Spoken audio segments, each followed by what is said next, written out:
Hello दोस्तों, रैकपीडिया पर आप सभी का बहुत बहुत स्वागत है। आज हम लोग अभिकथन और कारण, असर्शन और रीजन पढ़ने जा रहे हैं। देखिए, इस चैप्टर को स्टार्ट करने से पहले इसके ऑप्शन को थोड़ा सा समझ लेते हैं। देखिए, इसमें आपके सामने दो कथन दिया हुआ रहेगा, ठीक है, जिसमें क्या होगा, एक जो होगा हमारा अभिकथन होगा, असर्शन, जिसको हम लोग शॉर्ट फॉर्म ए से करेंगे, और दूसरा एक रीजन होगा, ठीक है। अब जो ऑप्शन होगा आपके सामने 5 ऑप्शन, वो क्या क्या होगा वो समझते हैं। देखिए, पहला ऑप्शन में ये हो सकता है कि असर्शन हमारा सही हो जाए, लेकिन रीजन हमारा क्या हो जाए, उसका कारण जो होगा वो गलत हो जाएगा, ठीक है। दूसरा ऑप्शन क्या हो सकता है कि रीजन सही हो जाए और उसका कारण, लेकिन असर्शन, कथन, अभिकथन ही गलत हो जाए। तीसरा ऑप्शन ये होगा कि असर्शन भी सही हो जाए और रीजन भी सही हो जाए। चौथा ऑप्शन क्या होगा, असर्शन भी सही हो जाए, रीजन भी सही हो जाए। अब आप कहेंगे ये दोनों सेम ही है, तो ये दोनों सेम नहीं है। देखिए, सी वाला ऑप्शन में क्या होगा, जब ये दोनों सही हो जाएगा तो यहाँ पे 2 केस बनेगा। तब इसमें इस तरह से इसका पूछेगा कि असर्शन सही है, अर्थात ए सही है, ए सही है और आर उसका व्याख्या करता है या उसका हल है। आर उसका हल है या फिर उसका व्याख्या करता है, अर्थात आर जो है ए का सही व्याख्या करता है, ठीक है। सवाल देखेंगे तो आप समझ जाएंगे, फिलहाल अभी आप ऑप्शन खाली समझिए। यहाँ भी क्या होगा, सॉरी माफ़ कीजिएगा, ए और आर दोनों सही है लिखा हुआ रहेगा। यहाँ भी ए और आर दोनों सही है, ठीक है। आर ए की सही, आर ए का सही हल, आर जो है ए का सही हल नहीं है, अर्थात व्याख्या नहीं करता है। ये ऑप्शन भी आपको देखने को मिलेगा, ठीक है। तो ऑप्शन में आपको यही 4 देखने को मिलेगा। सवाल देखिए, सवाल में ऑप्शन वहाँ रहेगा ही, फिलहाल फिर भी समझा दिए। और इस चैप्टर में जो सवाल है ना आपको, वो history, geography, physics, polity, economics, chemistry, जितना कुछ सुने हुए ना आप, सबसे जुड़ा हुआ सवाल यहाँ पे आ सकता है। ये चैप्टर पूरा जीके जीएस है, ठीक है। हर जगह सवाल यहाँ पे आ सकता है। देखिए, पहला सवाल देखिए, ठीक है। नीचे दिए गए प्रश्न में एक अभिकथन ए और एक कारण दिया गया है, उनके लिए सही विकल्प का चयन करें। आरआरबी एनटीपीसी फेज 1 परीक्षा 2016 का क्वेश्चन है, ठीक है। अभिकथन क्या दिया हुआ है, यहाँ पे अभिकथन और कारण लिखा हुआ होगा, ए और आर, ठीक है। देखिए, ऑप्शन देख लीजिए, वही सब है। ए और आर दोनों सत्य है और आर जो है ए का सही हल है। ए और आर दोनों सही है, दोनों सत्य है मतलब, लेकिन आर ए का सही हल नहीं है। ए सत्य है लेकिन आर असत्य है, ए असत्य है लेकिन आर सत्य है, ठीक है। क्लियर है। चलिए, पत्तियों का रंग हरा है, पत्तियों का रंग हरा ही होता है, जाहिर सी बात है, ठीक है। उसके बाद आर क्या है, क्लोरोफिल एक हरा वर्णक पत्तियों में मौजूद है। अब यहाँ पे आप देखिए क्या है, पत्तियों का रंग हरा बोल रहा है अभिकथन में, बोलिए सही है कि नहीं है। ठीक बात है, पत्तियों का रंग हरा होता है, ठीक है। उसके बाद बोल रहा है क्लोरोफिल जो है एक हरा वर्णक, ठीक है, पिगमेंट जिसको बोलते हैं, वो पत्तियों में मौजूद है।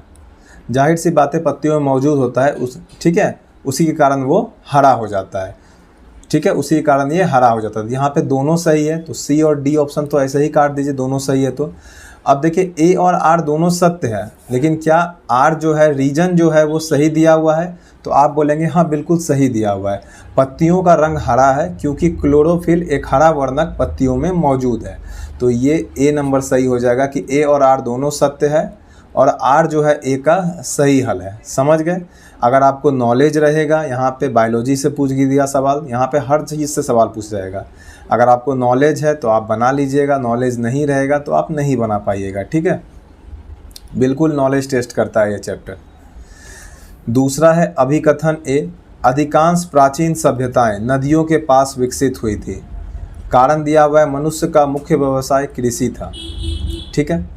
अब आप बताइए, अधिकांश प्राचीन सभ्यताएं नदियों के पास विकसित हुई थी कि नहीं। बिल्कुल, नर्मदा नदी सभ्यता हो कि सिंधु नदी सभ्यता हो, ठीक है, जितनी भी सभ्यता थी, ठीक है, चीन हुआंगो नदी सभ्यता हो, मिस्र का नील नदी सभ्यता हो, सारी कहाँ थी, नदियों के किनारे ही सभ्यता थी। तो अधिकांश प्राचीन सभ्यता नदियों के पास विकसित हुई थी, ये ठीक बात बोल रहा है। मनुष्य का मुख्य व्यवसाय कृषि था, ये भी ठीक बात बोल रहा है, इसमें भी कहीं दोहराई नहीं है, ठीक है। क्या है, दोनों, ये भी बात ठीक बोल रहा है। तो जाहिर सी बात दोनों सही है, तो ये ए वाला गलत हो जाएगा कि ए सही है और आर गलत है, ए गलत है और आर सही है, ठीक है। अब आप देखिए, दोनों सही तो हो गया, लेकिन क्या व्याख्या कर रहा है इसका, अधिकांश प्राचीन सभ्यताएं नदियों के पास विकसित थी। आप बताइए क्यों विकसित थी नदियों के पास? क्योंकि खेती के लिए ज़रूरी था इसलिए विकसित थी क्या? अगर आप हिस्ट्री पढ़े हुए होंगे तो आपको पता होगा उस समय कृषि की वजह से प्राचीन सभ्यताएं नदियों के पास नहीं बसी हुई थी। इसलिए बसी हुई थी क्योंकि वहाँ पर मवेशियों को पानी पिलाना और खुद भी पानी पीना बहुत ही सरल था। ठीक है, इसलिए जितनी भी प्राचीन सभ्यताएं बसी वो नदियों के पास बसी। ठीक है, क्योंकि वहाँ पे जानवर वगैरह भी आते थे, शिकार करना भी वहाँ पे आसान होता था। ठीक है, और मवेशियों को पानी पिलाना भी आसान होता था और ख़ुद भी पानी पीना आसान होता था।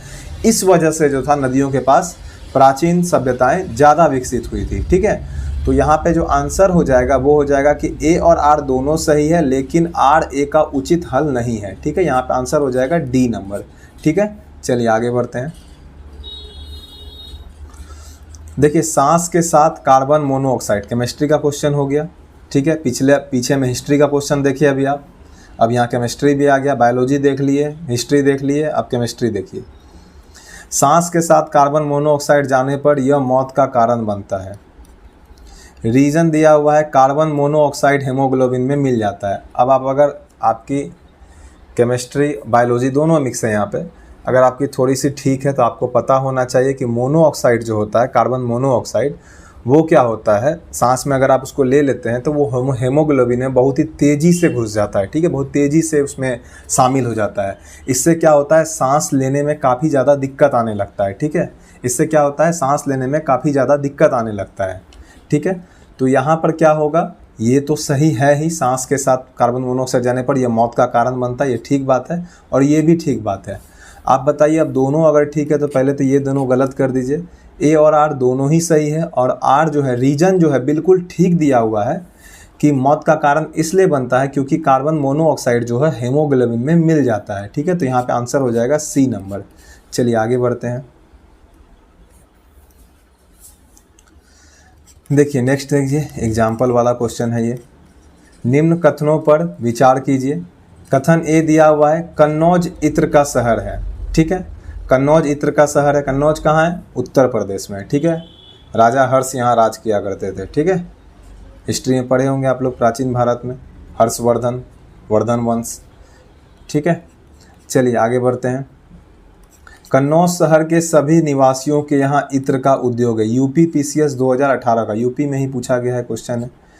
नीचे दिए गए कूट से सही उत्तर चुनिए। अब बताइए, पहले तो आपको ये पता होना चाहिए कन्नौज में इत्र होता है कि नहीं है। तो आपको बता दें, यूपी के कन्नौज शहर को इत्र का शहर बोला जाता है। यहाँ पे इत्र बहुत बड़ी मात्रा में यहाँ पे इत्र बनाया जाता है। ठीक है, अब आप बताइए, कहीं पे भी अगर कोई भी धंधा चल रहा है, ठीक है, मान लीजिए बिहार अगर कृषि प्रधान राज्य है, तो क्या बिहार में सब लोग कृषि कर रहे हैं? हर लोग के घर में खेती बाड़ी होगा? है संभव? तो दूसरा लाइन जो यहाँ पर बोल रहा है कि कन्नौज शहर के सभी निवासियों के यहाँ इत्र का उद्योग है, ये है संभव? हर इंसान तो नहीं कर सकता, अधिकांश लोग करेगा, अधिकांश लोग करेगा। ठीक है, तो यहाँ पर क्या हो जाएगा, कन्नौज शहर के सभी निवासियों के यहाँ इत्र का उद्योग है, तो ये तो गलत बात है। ठीक है, कन्नौज इत्र का शहर है तो ये सही बात है। तो यहाँ पर ए सही है, असर्शन सही है, रीजन गलत है। तो दोनों सही तो है नहीं, तो पहले ये दोनों काट दीजिए। उसके बाद सी नंबर को मार दीजिए कि असर्शन सही है, अर्थात अभिकथन सही है, रीजन जो है आर गलत है। ठीक है, चलिए आगे बढ़ते हैं। देखिए कथन दिया हुआ है, मैदानों की अपेक्षा पहाड़ों पर अधिक ठंड होती है। ठीक है, मैदानों की अपेक्षा पहाड़ों पर क्या होता है? अधिक ठंड होता है। कारण क्या दिया हुआ है? अच्छा, नंबरिंग ठीक से नहीं किया हुआ है। चलिए, नंबरिंग वैसे भी आगे पीछे मेरा अक्सर रहता है हर क्लास में, इसको अवॉइड कीजिएगा। ठीक है, देखिए सवाल देखिए फिलहाल। मैदानों की अपेक्षा पहाड़ों पर अधिक ठंड होती है, कारण क्या दिया हुआ है? ऊंचाई पर तापमान घट जाता है। अब आप बताइए, पहले आप जैसे जैसे पहाड़ों पर चढ़ते हैं क्या तापमान घटता है कि नहीं घटता है? जाहिर सी बात तापमान घट जाता है, जानते हैं आप, ठंड लगने लगता है। आप पहाड़ों पर चढ़ते चल जाइए, आपको ठंड लगने लगेगा, तापमान क्योंकि घटता जाता है। ठीक है, तो ये ठीक बात है। पहला बात, मैदानों की अपेक्षा पहाड़ों पर अधिक ठंड होती है, ये भी ठीक बात है। ठीक है, अब आप बताइए, मैदानों की अपेक्षा पहाड़ों पर जो अधिक ठंड होती है, क्या इसका कारण यही है कि ऊंचाई पर तापमान घट जाता है? तो आप बोलिए हाँ, मैदान जो होता है वो नीचे होता है, पहाड़ जो होता है ऊपर होता है, और ऊंचाई पर तापमान घट जाता है, इसीलिए वहाँ अधिक ठंड होगा। ठीक है, तो कारण भी इसका सही है। तो ए और आर दोनों ही सत्य है, ए और आर यहाँ पे दोनों ही सत्य है, और आर जो है ए का सही हल है, और आर जो है ए का सही हल है। चलिए आगे बढ़ते हैं। देखिए इसके बाद क्या है, 48 नंबर, 49, 50। ठीक है, नंबरिंग को अवॉइड करना है, बार बार बोलते रहते हैं हम। चलिए, कथन दिया हुआ है, हम लोग जाड़े के दिनों में सफ़ेद कपड़ा पहनना पसंद करते हैं। आपको मालूम है सफ़ेद कपड़ा क्या करता है? सफ़ेद कपड़ा क्या करता है? हाँ, सफ़ेद कपड़ा में जो है ना, चलिए पहले पूरा पढ़ लेते हैं। कारण जो है, सफ़ेद कपड़ा उष्मा का बुरा अवशोषक होता है। देखिए, सफ़ेद कपड़ा उष्मा का बुरा अवशोषक होता है, ये ठीक बात है। ठीक है, अर्थात वो उष्मा को नहीं सोखता है, इसलिए गर्मी के दिनों में आप थोड़ा उजला पहन सकते हैं। ठीक है, गर्मी के दिनों में आप उजला पहन सकते हैं। तो सफ़ेद कपड़ा जो होता है उष्मा का बुरा अवशोषक होता है। ठीक है, अर्थात वो उष्मा को नहीं खींचता है, वो उष्मा को नहीं खींचता है। ठीक है, तो यहाँ पर अब आप बताइए, अगर वो उष्मा को नहीं खींचता, अगर सफ़ेद कपड़ा गर्म नहीं होता है, ठीक है, अगर सफ़ेद कपड़ा गर्म नहीं, देखिए ये बात ठीक बोला, ये तो ठीक है। ठीक है, अगर सफ़ेद कपड़ा गर्म नहीं होता है तो आप उसको ठंड में पहनिएगा। उसको देखिए, पहनने के लिए आदमी सालों भर पहनता है, लेकिन क्या आप जाड़े के दिनों में सफ़ेद कपड़ा, यहाँ पर जाड़े के दिनों में पहनने से मतलब है क्या वो आपको गर्मी से बचाएगा? तो आप बोलिएगा गर्मी से उजला कपड़ा नहीं बचाएगा, क्योंकि उजला कपड़ा जो है वो उष्मा को नहीं सोखता है, अर्थात वो अवशोषक नहीं है उसका। ठीक है, वो बुरा अवशोषक है। तो आप कहिए ये वाला जो लाइन है ये गलत है। हम लोग जाड़े के दिनों में उजला कपड़ा प्रेफर नहीं करते हैं। ठीक है, क्योंकि ये गर्मी को नहीं रोकता है, बल्कि उल्टा और ठंडा लगेगा आप उजला कपड़ा पहनेंगे ठंडा के दिनों में। तो चलिए आगे बढ़ते हैं। मैट 2005 का क्वेश्चन था, तो आंसर क्या हो जाएगा इसका? आप कहिएगा रीजन सही है, रीजन सत्य है, लेकिन असर्शन, डी नंबर ऑप्शन को पढ़िए, ए असत्य है और आर सत्य है, तो यहाँ पे डी ऑप्शन हो जाएगा। ठीक है, नेक्स्ट देखिए, मैट 2008। ठीक है, सिल्वर को तार बनाने में प्रयोग नहीं किया जाता है। ठीक है, दूसरा है सिल्वर एक बुरा सुचालक है। अब देखिए, बुरा सुचालक का मतलब क्या होता है? जो बुरा सुचालक होगा वो अच्छा कुचालक होगा। ठीक है, वो क्या होगा? जो बुरा सुचालक होगा, जाहिर सी बात है कि वो अच्छा कुचालक होगा। ठीक है, अब आप बताइए सिल्वर जो है कुचालक है कि सुचालक है? तो आपको पता होगा, ठीक है, केमिस्ट्री पढ़ते ही होंगे, एग्जाम की तैयारी करते हैं। सिल्वर जो होता है एक अच्छा सुचालक है, सिल्वर जो है सुचालक है। तो ये जो लाइन बोला हुआ है सिल्वर एक बुरा सुचालक है, ये गलत बोला हुआ है। सिल्वर एक अच्छा सुचालक है, तो ये यहाँ पे कारण तो गलत है, यहाँ पे रीजन तो गलत हो गया। अब आप बताइए सिल्वर को तार बनाने में प्रयोग नहीं किया जाता, ये बात ठीक है कि नहीं है? बिल्कुल, सिल्वर को तार बनाने के लिए प्रयोग नहीं किया जाता है। ठीक है, तो ये बात यहाँ पे ठीक बात है। अब आप यहाँ पे पूरा साइंस मत पढ़िए हमसे, हम, ठीक है, क्योंकि रीजनिंग है। अब यहाँ पे पूरा साइंस क्या डील करेंगे, बस आपको मोटा मोटा बता दे रहे हैं कि ये रीजन है। अगर आपको ये रीजन भी नहीं समझ आ रहा तब तो उसके लिए आपको पूरा साइंस पढ़ना होगा। तब तो आप जाइए गूगल पलटाइए, सिल्वर से तार क्यों नहीं बनाया जाता है ये भी सर्च कीजिए और वो भी पढ़िए। ठीक है, क्योंकि ये बेतहा क्वेश्चन है, कहीं से भी आ सकता है। कितना नॉलेज आपको कोई भी रीजनिंग का टीचर देगा? अभी क्योंकि यहाँ रीजनिंग पढ़ रहे हैं, साइंस तो पढ़ नहीं रहे हैं जो पूरा डिटेल में यहाँ बात करेंगे। ठीक है, तो यहाँ पे हो जाएगा कि ए सत्य है, असर्शन सत्य है, रीजन गलत है, तो इसका आंसर सी हो जाएगा। ठीक है, चलिए लास्ट नंबर देखते हैं। भारत में लोग, अब देखिए पॉलिटी का क्वेश्चन आ गया, कुछ भी आ सकता है। ठीक है, भारत में लोग अपना प्रतिनिधि स्वयं चुनते हैं, सही बात है कि नहीं है? बिल्कुल, हम लोग अपना प्रतिनिधि स्वयं चुनते हैं, प्रत्यक्ष रूप से या फिर अप्रत्यक्ष रूप से, लेकिन चुनते स्वयं ही है। राज्यसभा में भी जो लोग जाते हैं वो किसके वोट से जाते हैं? हमारे एमएलए वगैरह के वोट से जाते हैं, और एमएलए को कौन चुनता है? हम चुनते हैं। तो प्रत्यक्ष नहीं चुनते हैं तो अप्रत्यक्ष चुनते हैं, दो ही तरीका से चुना जाता है। ठीक है, और ज़्यादा डीप जाएंगे नहीं फिर से। ठीक है, तो ये ठीक बात है कि भारत में लोग जो होता है अपने प्रतिनिधि स्वयं चुनते हैं। इसके बाद इसका कारण दिया हुआ है कि भारत एक लोकतांत्रिक देश है, अर्थात डेमोक्रेटिक देश है, डेमोक्रेटिक कंट्री। ये ठीक बात है कि नहीं है? बिल्कुल, ये भी ठीक बात है।